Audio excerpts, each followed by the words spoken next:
Hello everyone, welcome to Gyan Sadhana online class. Last time we discussed up to this gastrula formation.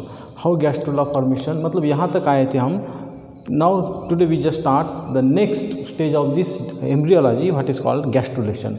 So already we finished fertilization, already we finished cleavage formation, already we finished blastula formation, and then blastula formation, how implantation takes place. Okay, now after that the next what is called as an gastrulation. Now what is gastrulation? ये बहुत important है कि blastula और gastrula में फ़र्क क्या है. Blastula is a hollow spherical structure, ठीक है, while gastrula is again it is having 3 germ layers. तो what is the definition of this gastrulation? Formation of या फिर ट्रांसफॉर्मेशन ऑफ ब्लास्टुला और blastocyst into gastrula of having 3 germ layers by rearrangement of cell, that is called as an gastrulation. देखो ये कुछ student ने मुझे कहा था पिछले यहाँ पे, तो कुछ पॉइंट जो है थोड़ा सा स्लो पढ़ाओ और बोर्ड के लिखो, तो उसमें टाइम चला जाता है, इसलिए मैंने लिख के रखा है. तो थोड़ा सा मैं और रिपीट करता हूँ, क्योंकि बाद में क्या होता है कि आप वो तुरंत अगर नहीं पढ़ते तो भूल जाते. क्योंकि यहाँ पे एक बात याद रखो कि एम्ब्रियोलॉजी जो पार्ट है डेवलपमेंटल थोड़ा सा कॉम्प्लिकेटेड है as compare to other. Now see here what is gastrulation. वापस से देखो गैस्ट्रुलेशन की डेफिनेशन क्या है. ट्रांसफॉर्मेशन और फिर फॉर्मेशन ऑफ. ये ट्रांसफॉर्मेशन का मीनिंग क्या है? मतलब जो ब्लास्टुला था वो ट्रांसफॉर्म हो रहा है. देखो ये ब्लास्टुला का ट्रांसफॉर्मेशन हो रहा है. किसका? ट्रांसफॉर्मेशन ऑफ ब्लास्टुला और blastocyst into the gastrula. Gastrula कैसा है? With having 3 germ layers, with 3 primary germ layer by rearrangement of cell. मतलब देखो सेल की सिर्फ अरेंजमेंट हो रही है. by rearrangement of cell is called gastrulation. definition समझ में आई?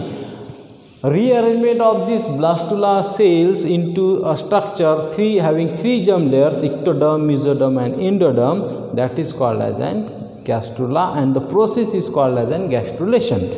अलग लैंग्वेज में भी आप बोल सकते हो. मतलब गैस्ट्रुला का कन्वर्शन ब्लास्टुला का कन्वर्शन 3 germ layers के गैस्ट्रुलेशन में हो रहा है, तो इसे हम कह सकते हैं गैस्ट्रुलेशन. ट्रांसफॉर्मेशन मतलब उसका पूरा ट्रांसफॉर्म हो रहा है, उसकी अरेंजमेंट हो रही है. किसकी अरेंजमेंट हो रही है? ब्लास्टुला के सेल की. कितने लेयर में? 3 लेयर में. कौन कौन से layer? Ectoderm, mesoderm and endoderm. सब लोगों को 3 लेयर पता है. That's why the higher animals are called as an triploblastic. तो ये 3 लेयर्स होती है. कौन कौन सी? ये 3 लेयर्स. तो इसे हम क्या बोलते हैं? ट्रिप्लोब्लास्टिक. तो हम एनिमल्स कैसे हैं? ट्रिप्लोब्लास्टिक है. तो ये 3 germ layers के कारण होते हैं. कौन कौन से 3 layers? एक्टोडर्म. सो इसमें क्या क्या होता है? It involves the movement that helps to attain the new shape. देखो यहाँ पे क्या हो रहा है? Attain new shape and morphology of embryo is called morphogenetic movement. ये बहुत इंपॉर्टेंट है कि इसका जो मूवमेंट है उसे कहते हैं मॉर्फोजेनेटिक मूवमेंट ऑफ एम्ब्रियो. देखो ये जो एम्ब्रियो है, पहले दिन मैंने कहा था एम्ब्रियो और फिटस के अंदर फ़र्क. तो ये जो एम्ब्रियो है, ये यहाँ पे आपको दिखाई दे रहा है, ये सारा एम्ब्रियो स्टेज है.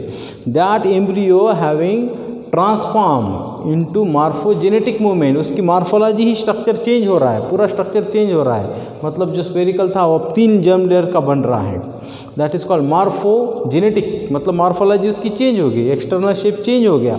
Morphogenetic movement. कितने लेयर्स बन रहे हैं उसके? 3 layers.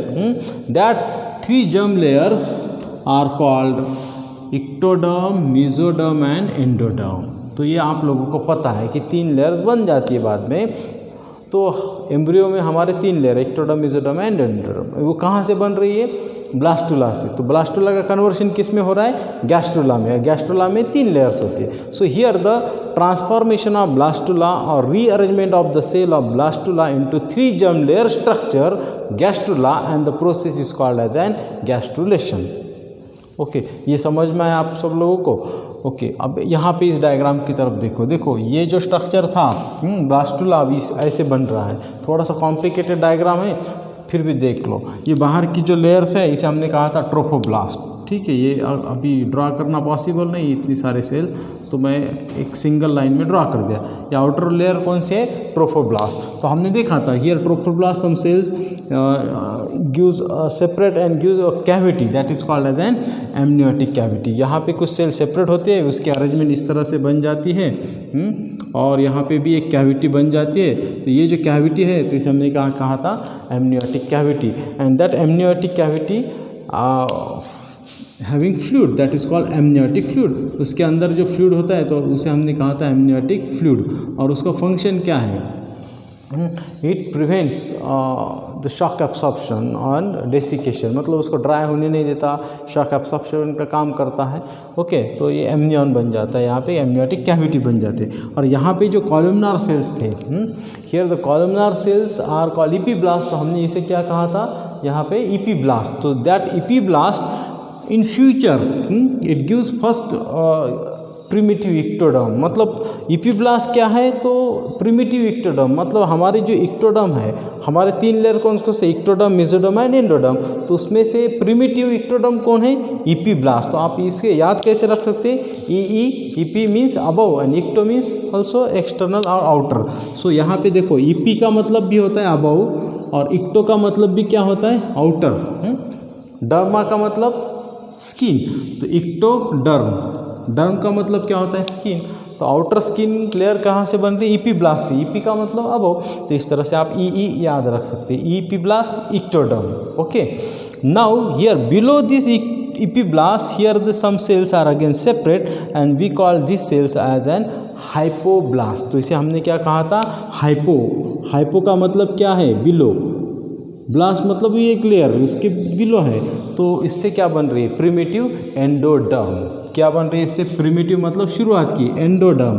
अब यहाँ पे एक पॉइंट याद रखना कि endoderm is the first germ layer. Endoderm ऐसी पहली लेयर है जो बनती है। बाद में कौन सी बनती है? पहले एंडोडर्म बनती है, फिर एक्टोडर्म बनती है, और लास्ट में मेसोडर्म बनती है, ठीक है।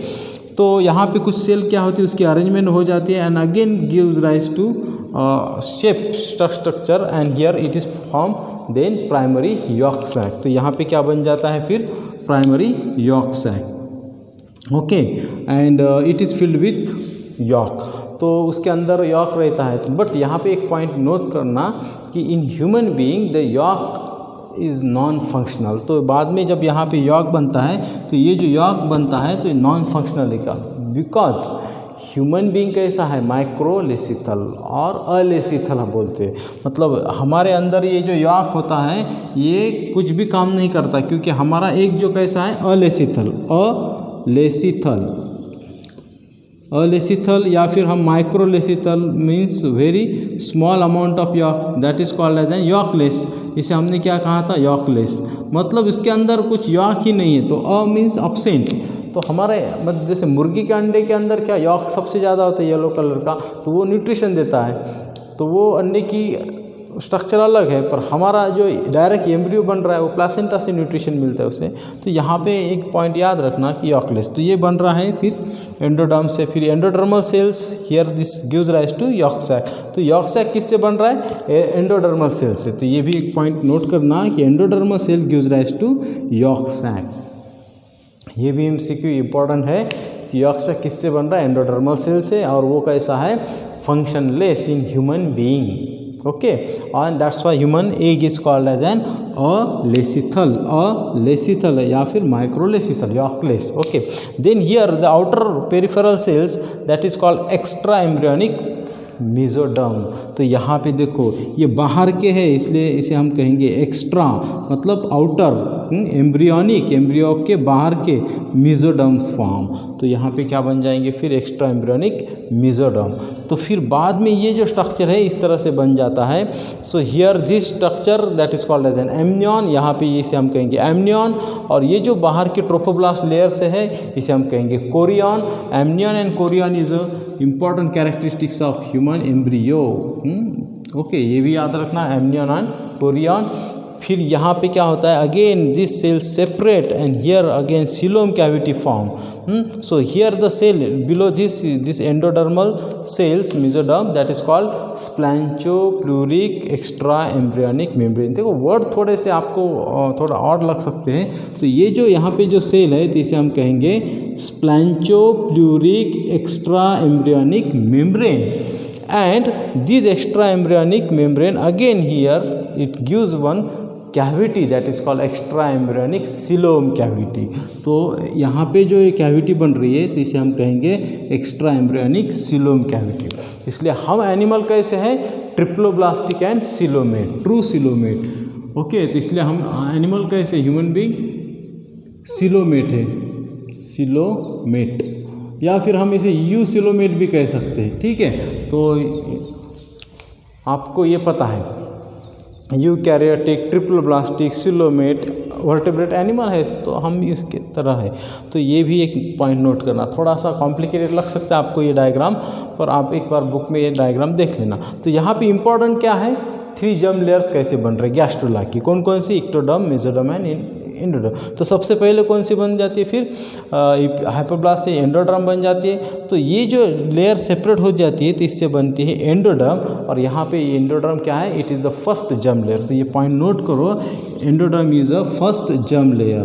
पहले कौन से बनती है, एंडोडर्म. ओके, बाद में क्या होता है कि here this epiblast cells they start to move inwards. तो इस तरह से उनकी मूवमेंट होती है inwards, and here they form